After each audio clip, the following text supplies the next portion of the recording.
Tervist kõigile siit Agadirist, Marokost. Raul Kalev olen mina. Tuginedes oma viimase video nartsissismist ja nartsissismi esimestest olulistest tundemärkidest rääkiva video populaarsusel otsustasin, et miks mitte proovida selliseid väikesi, kompaktseid videoid teha tihemini. Ja niisiis olen ma täna teie ees uue teemaga, mida me võime nimetada kolmeks põhjuseks, miks meie, väga paljud inimesed meie seast, mitte kunagi oma elu jooksul ei kohta seda päris ehedat armastust, mida me taga ajame, otsime ennekõike oma paarisuhete kaudu.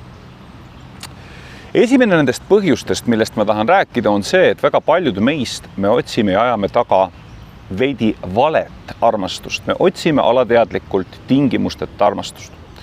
Kuid loodus on asjad seadnud paraku nii, et mitte keegi inimestest meie ümber, välja arvatud meie vanemad ja välja arvatud meie ise, ei peaks meile pakkuma tingimusteta armastust. Veelgi enam, nad ei tohiks meile pakkuda tingimusteta armastust. Mis on siis tingimusteta ja tingimusliku armastuse erinevus? See on väga lihtne. Tingimusteta armastus on valmis teid armastama, teid alati vastu võtma, teie eest hoolitsema, teile oma elu pühendama, vaatamata sellele, mida, kas, kui palju teie vastu pakute. Seda teeb tingimusteta armastus, seda teeb ema armastus ja see on see armastus, millega te iseennast peaksite armastama. Kuid tihti me ajame need asjad sassi ja kuna me lapsepõlves ei ole kogenud tingimusteta armastust piisavalt, see meie suhe meie emaga, meie peamise hooldajaga on jäänud puudulikuks, ebastabiilseks, jahedaks, siis väga tihti me jätkame seda protsessi selliselt, et me läheme ja otsime alateadlikult elust neid inimesi, kes seda tingimusteta armastust meile pakuvad. Ja niisiis me ei kohta neid inimesi, me ei kohta. Meie elu läheb mööda ja seda armastust, mida me igatseme kõige enam tingimusteta armastust, me ei leia. Teine põhjus, miks nendest kolmest siis, miks me ei leia või paljud meist ei leia seda armastust, mida väga igatseme, võiks olla seotud sellega, et mida ma nimetan meie madalaks enesehinnanguks ja madalaks enesekindluseks, mis kuidagi oma soodu paiskab meist, kiirgab meist välja sõnumit, et meid ei saa usaldada. Kuidas see käib? See käib väga lihtsalt. Inimene, kes iseennast näeb väärtusetuna, inimene, kes iseennast näeb tähtsusetuna, inimene, kes iseennast näeb koledana, inimene, kes näeb ennast saamatuna, vaesena ja nii edasi ja nii edasi. Loomulikult see inimene igatseb enda kõrvale kedagi, kes näeks teda paremini, kui ta ise näeb. Kuid probleem on selles, et inimesed meie ümber, kas meile meeldib see või mitte, nad filtreerivad. Nad kujundavad oma arvamust meie kohta ja selle kohta, millist suhet meiega arendada, väga paljuski ka selle põhjal, millisena nad näevad, et meie ise endid kujutame. Seal taga on lihtne põhjus. Kusagil nende peades on see hääl või filter, mis ütleb neile, kui see inimene, keda mina tahaks armastada, kellele ma tahaksin ennast pühenduda, kellega ma tahaksin koos olla, suhtub iseenesesse nii kahtlevalt, nii kõhklevalt, nii saboteerivalt, siis järelikult see inimene teab iseenda kohta midagi rohkemat, kui mina ei tea. Järelikult ta teab enese kohta mingisuguseid põhjuseid, miks ta ei vääri armastust. Järelikult see teeb ka mind ettevaatlikuks. Ma ei julge selliste inimestega suhtesse minna, kes käituvad iseenese suhtes saboteerivalt, iseenese suhtes negatiivselt. See muudab meid teisi inimesi valvsateks. Ja niisiis ka need inimesed, kes tahaks meile avaldada armastust, need inimesed, kes tahaks meiega jagada oma elu, on tihtipeale sunnitud meist eemale jalutama, meist mööda minema. Sellepärast, et neid kohutab natukene see, mida meie küll enda kohta ise teada võime, et me kiirgame endast seda negatiivset minapilti. Ja kolmas põhjus,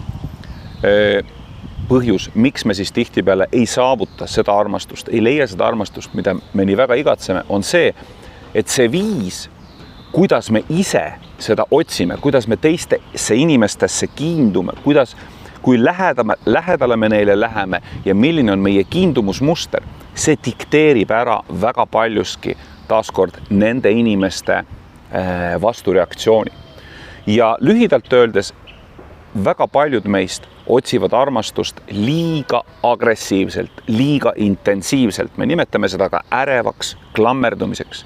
Need on need inimesed, kes tunnevad, et kusagilt seal on olemas keegi, kes saab mind teha õnnelikuks. Ja kui neil on natukenegi kusagilt ukse vahelt vilksatab natukene midagi positiivset, midagi erilist, midagi tuttavlikku, midagi sooja, midagi sellist, siis nad hüppavad sinna külge ja nad haaravad sellest kinni ja nad ei lase seda enam lahti. Ja nii nad lämmatavad ära juba eos need potentsiaalsed suhted, millest võiksid välja kasvada armastussuhted, tõesti väärtuslikud, tähendusrikkad armastussuhted. Ja teine, sellesama asja teine pool, mis samuti suhteid kurnab, on siis nende inimeste poolt, kes on liiga iseseisvad, kes on liiga jahedalt ja külmalt iseseisvad. Miks nad on iseseisvad? Sellepärast, et nad kardavad. Nad kardavad ennast suhetesse pühenduda. Nad on võtnud kunagi juba varases lapsepõlves vastu otsuse, et nad saavad usaldada siin maailmas ainult iseennast, sest nad ei saanud usaldada olulistel hetkedel oma kõige lähedasi inimesi, oma ema, oma vanemaid. Nad ei leidnud sealt piisavat tähelepanu, stabiilsust ja soojust ja nii on nendest kujunenud niinimetatud vältiva kiindumusmustri esindajad. Ja nad on üksikud hundid, kes on valmis tulema suhtele natuke maad lähemale, et kogeda seda soojust, et kogeda seda, et keegi on minu jaoks olemas, kuid nad ei ole valmis sinna ennast rohkem pühenduma kui teatud määrani. Igal ühel neist on see hirm erineval tasemel, see määr, mille osas nad on valmis ennast avama, on erinev. Ja ka need inimesed ei saa kunagi kogeda seda tõelist lähedust, tõelist armastust, tõelist voolamist armastusest, sest nad ise ei lähe sellesse suhtesse piisavalt lähedale. Nad jäävad sinna ukse peale, nad vaatavad sellise poolhirmunud näoga, küsivad, okei, kas sul on mulle pakkuda midagi või ei ole, kui ei ole, olgu ma lähen, siis elan oma elu edasi, tegelen oma asjadega edasi.